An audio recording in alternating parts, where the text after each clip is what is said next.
In this video, we'll discuss strategy, what it means, and how to perform strategic analysis.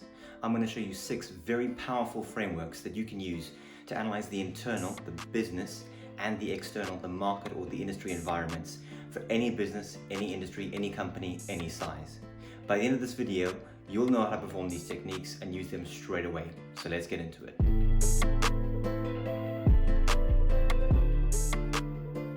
Welcome to Digital Age Business, your channel to help you meet the challenges of the digital age. We help you innovate, grow, and compete.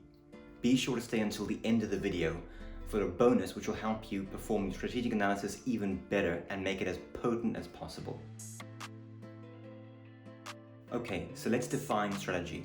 Strategy, the word itself, comes from the Greek word strategia, which means generalship. It has a sort of getting ready battle feel to it in the deployment of your troops, your aircraft, your weaponry, getting ready to engage the enemy on the battlefield. There are a lot of definitions of strategy that you can find in academia spanning 40 plus years. In this channel, we like to keep it simple and give you tools and ideas and frameworks that are actually actionable and make sense. So for us, the definition of strategy is aligning your internal environment to meet the challenges of the external. What does that actually mean? Well, that actually means that you configure your own resources in a way that you can deliver the most value to your customer or customers if you have different customer bases and actually get an advantage. It could be profit, it could be growth, whatever your strategic objectives are for your organization. There's 2 things that you need to consider. One is the external environment, the market, the industry that you're in, global trends. The other one is your internal environment, so your business itself. PESTLE, and it stands for political, economic, sociocultural, technological, legal, and environmental. The way that works is you can look at all the various things that are out there in your industry, in your country, and group them under these particular headings. Now, the reason why this is great, and we said earlier, these frameworks can be applied to any business of any size. If you're a solopreneur, you're probably working in your business all the time. This gives you a chance to work on your business. So you can look around your particular marketplace and you can probably do this on your own. If you're in a larger organization, this could actually be done in a workshop style format. You could dial in some various people, other stakeholders, you could read industry reports, and that can all feed in to the PESTLE analysis. So we'll go through each one of those things super quickly. So P in PESTLE stands for political. And an example of that would be, what is the stability of the government? What are the government policies that are in place? And how could that affect you? Economic. That could be such things as unemployment rates, disposable income, supply of money, or inflation. Sociocultural. That could be demographics, that could be certain trends that are happening in our society. If you look, for example, at veganism, so if you're in the hospitality industry, maybe 10 years ago, you were not really thinking of having vegan options on your menu, whereas nowadays perhaps you need to give that a lot more consideration given how much popularity that movement has had, as well as plant-based diets, for example. The 4th one is technological influences. So that's the rate of change and innovation within technology and how that's going to affect your industry. Obviously, you don't want to be behind the curve if there's new emerging technology that's out there, but similarly, you might be able to make use of technology that's out there for your own benefit and use it as an opportunity. So that could be an opportunity or a threat. Legal influences, quite straightforward. It would be whatever laws apply within the area that you operate. Again, if you're a solopreneur, you might have to be thinking about, well, what laws cover me right now in the area, in the town, in the city, in the jurisdiction where I am. If you're a larger player or a larger organization, perhaps you need to actually think about different legal constraints in different areas in which you operate, or potentially even for different products that you operate and different services. The final one is environmental factors. So thinking about things like animal welfare, your carbon footprint, waste disposal, anything like that that may mean that you would need to potentially maybe change some of your own practices internally, or again, potentially it could be an opportunity. There might even be government grants that would be out there for companies that may be operating in a different way or looking to operate in a different way as well. The second framework has actually been around for quite a long time, and it's Porter's 5 Forces model. So Porter came up with this. It was actually published in 1980. Porter's 5 Forces helps you to understand an industry's potential profitability and analyze the competitive environment that exists within that particular industry. The better that you understand the interplay of these forces, the better that you can counteract them or take the necessary and appropriate actions toward that. So what we'll do in the video is we'll throw up an image on the screen here of this Porter's 5 forces model, and in the center you'll see the competitive forces where they converge. You'll also see the juxtaposing forces at play. So looking at the image on screen, you can see the model for Porter's 5 forces, the threat of new entrants versus the threat of substitutes. So these are juxtaposing one another. You'll see that there's bargaining power of suppliers versus the bargaining power of buyers. So again, think here that bargaining power of buyers could be PESTLE, could be some of those economic factors, could be some of those sociocultural factors. Are people wanting, a different trend that's taking over, and that could be an opportunity or a potential threat for you. And in the center of the model, there's the rivalry amongst the existing businesses. Now this model, as with all of them, are very, very straightforward, easy to grasp, and it just takes practice to master them and actually use them and derive some value from them. The one thing I would say with Porter's 5 forces, nowadays, given the pace of change, given that we're operating in a global environment, you're not always going to see all the suppliers, all the customers. If you're in a bigger player, you might not even be aware of someone who's actually operating and might be taking market share and really coming up quite fast to take that. So one thing to be aware of. If you have found this video helpful or informative, please consider hitting that like button, consider subscribing. Okay, so now let's look at the internal framework. So this will help you look at your own business and help you to look at the resources that you have internally, help you to figure out how can I look at that and align that to the external environment. The first framework that we'll look at is called MOST, and it stands for your mission, your objectives, your strategy, and your tactics. So your mission is, what is the business and what is it trying to achieve? So for Digital Age Business and for Vexel Consulting, who is our consulting arm, Vexel Consulting exists to equip and empower people and businesses in the digital age to help them to innovate, to grow and compete by giving them the tools, the ideas, the frameworks, and the mindset required to survive and to, more importantly, thrive and add massive value in this digital age that we live in. The next one is your objectives. So what is it that you're seeking to achieve? These are essentially your company or your business or your organizational goals. So how do you measure an organization's objectives? Well, it depends again on the nature of the organization and the industry that you're in. For example, if you're in a non-profit, it would be maybe something like, well, how many people are we helping a year, or how many animals are we helping a year? If you're in maybe the private sector, then obviously there would probably be some financial objectives. So can we grow our revenue by 15% in the next quarter or even in the next year? And that would be different ways of measuring it. Your strategic goals are the actions that you would take in the medium term and the long term to achieve your mission or to achieve your objective. So using the example for a private organization, maybe you'd like to grow your revenue by 15%. That could be, well, our strategy would be, let's have a look at our external analysis. Let's see, can we come up with a new product line? Can we enhance our services? Can we have another offering or another revenue stream? Or can we increase our margins?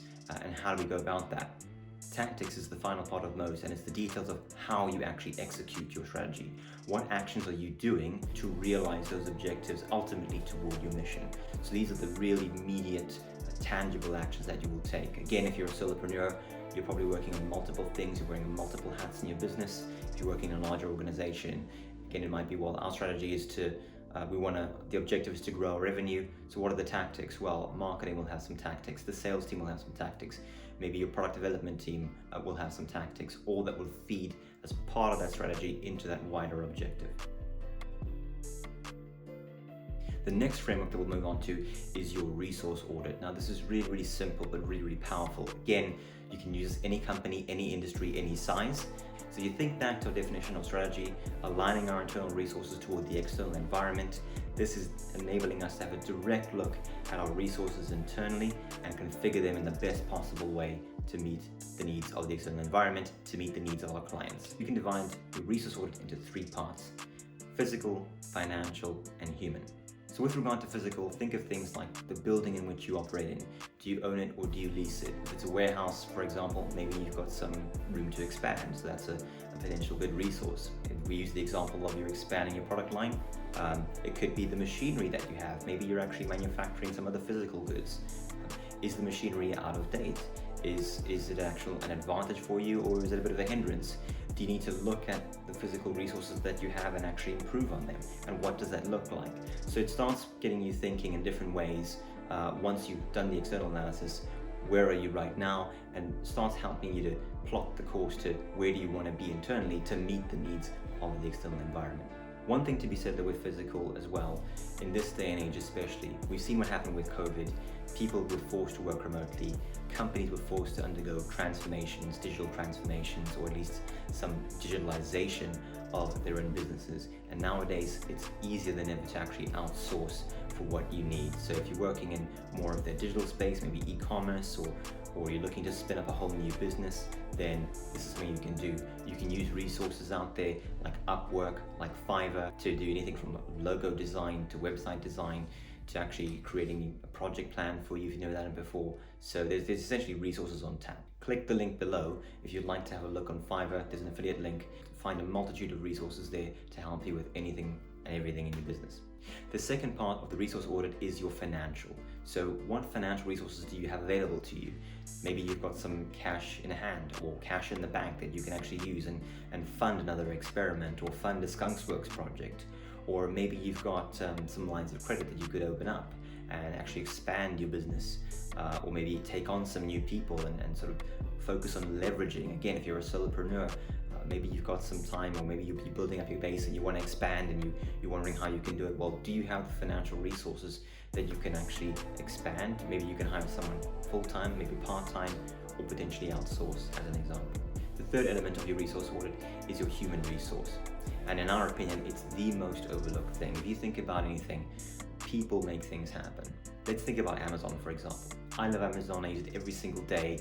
I purchase numerous different types of goods on there, and it's a seamless experience and it's entirely digital. However, how did that platform come to be? Well, over the years, there were very, very skilled people that looked at all the operations, built the platform, built the app, maintained all the services that happen there. And in some cases, you actually, very rarely, but you do need to contact customer support. Again, you can do most of that through bots and through chat, but sometimes you may actually need to speak to a human being. So human resources are absolutely critical. And nowadays, in the digital age, you're also working in the knowledge economy. So we've seen companies that achieve unicorn status with a very, very small, relatively speaking, compared to the industrial age, number of people or a headcount, and they are producing absolutely phenomenal gains, phenomenal valuations. And how is that possible? It's through the human resources. It's through people who are creative or highly skilled and can think of things in different ways, build technology and build solutions and platforms that we never even thought of before. So essentially, human resources, in our view, that's the key to your innovation, that's the key to your creativity, and it should definitely not be underestimated. The best part about living in the digital age that we do in today is you can actually tap into these resources at will. You can use the power of leverage. You can get someone's knowledge, someone who's fantastic at what they do, been doing it for 10, 15, 20 years, and you can hire them for a few hours. And of course, it's a contracting model, but you could even do it ad hoc basis, one-off costs. You can find someone locally, you can use other services online. You could do anything from logo design, website creation, project management, product development, plugging the gap, so to speak, of your knowledge in the short term, as well as thinking about in the long term.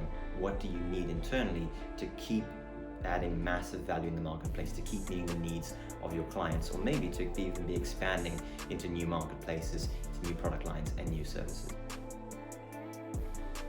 So the Boston box model, not one that I think is used very, very frequently, but again, super simple to understand and quite powerful.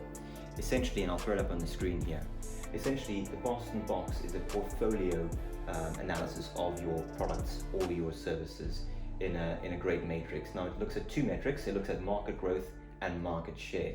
Now this doesn't just apply to massive businesses, it can apply to even small companies as well. We've got a local bakery, chocolatier, cafe in our neighborhood, fantastic place, and they have a few products. They sell croissants, they sell muffins, they sell coffee, they sell chocolate, and again, even they could use this framework. Similarly, a large company, let's say, you're producing goods or apparel, you could be doing menswear, women's wear, children's wear, different seasons, different events, different occasions. So again, it's a really great way of being able to analyze all of your products in one way. And the way that the Boston box works is that, and I'll run you through this, the star, the product, enables you to strengthen your position in an industry, and essentially they will become profit earners in the future. So if we think of the example I gave earlier, that could be something like, vegan brownies, something that, if you're on trend, as veganism was taking off, as people were more willing to kind of move away, having less sugar, being kind of the environment, maybe that's something that would be coming into play. If you were looking at the cash cow as a product, those are going to be your steady and profitable earners on the matrix. So again, using that analogy of where we are a local cafe, that could be your teas, your coffees, your croissants. Those are going to sell Sunday to Sunday. They're going to keep a nice steady stream of income coming in as well. The third one is going to be called your dogs. Those are your low earners, low market share. They sort of do okay. They're probably profitable, but they're not enough to rely on for the business. And it may be that in time you would look to actually retire those products from your portfolio. So the question there is, again, maybe you need to dive a bit deeper into that and say, well, actually, is it taking more of my time, more of my effort, more of my energy to produce this thing, or this good or this service, than it's actually worth? So your wildcat, your problem child, that is going to be, it's unprofitable, it's not making a return. Essentially, you want to get rid of it because it's just more hassle than it's worth, essentially. And again, all these things that are in these categories, they can change over time. So this is not a one and done thing. It might be something you want to look at a couple of times a year, maybe even more frequently, depending how quickly things move within your given industry. Okay, so the final framework is actually the most powerful, and it's called SWOT, S-W-O-T. And SWOT is essentially, you've taken your internal analysis, you've taken your external analysis, and you combine them into the SWOT. SWOT stands for strengths, weaknesses, opportunities, and threats. The internal analysis that you've done on your own company, your own organization, or maybe you're thinking of forming a business, that would go into your strengths and your weaknesses. Strengths, straightforward. What do I have? What's good about me? Do I have the right know-how? Maybe I've got something that's quite unique here. Maybe I've got some plants, some machinery that no one else does, and I can use it, or I can use it in a different way. What are my weaknesses? What don't I have? What finances don't I have? What resources or what know-how do I need to recruit and get in? Anything that comes out through your internal analysis goes into the strengths and the weaknesses side. So the O and the T stand for opportunities and threats. And essentially the external analysis that you've done earlier using the frameworks we discussed, you will pull all of your analysis into the opportunities and threats. So this is what is out there that I can go after, that we can go after, that we can target potentially. Is there a way to expand our existing product line or expand our existing services?